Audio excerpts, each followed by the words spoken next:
clear kathong tungin ya be wala dahap deng bun ki jing shadin wat kenran haban dawai hadu ban yo ya umau lenai tungin tre shitom ngin mi not thom kenang bangin poi sha clear ka jing job kumput kiu barit lam jing kuslai tangi ru ngin nang penjanai ki jing ten juba mun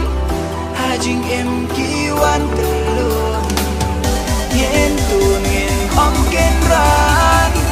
sha jing job ku le yang i un ya la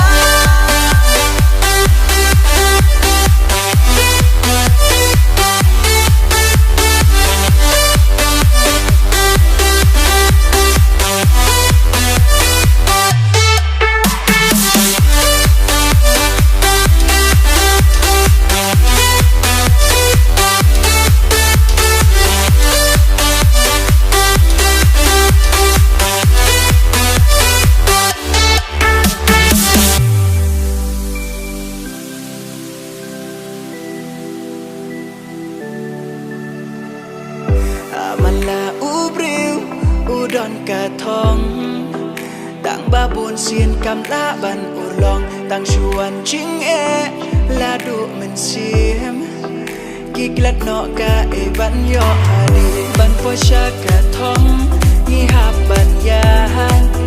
ling ba shi bun ching ching shin dong in shan ya u lei long kat ba long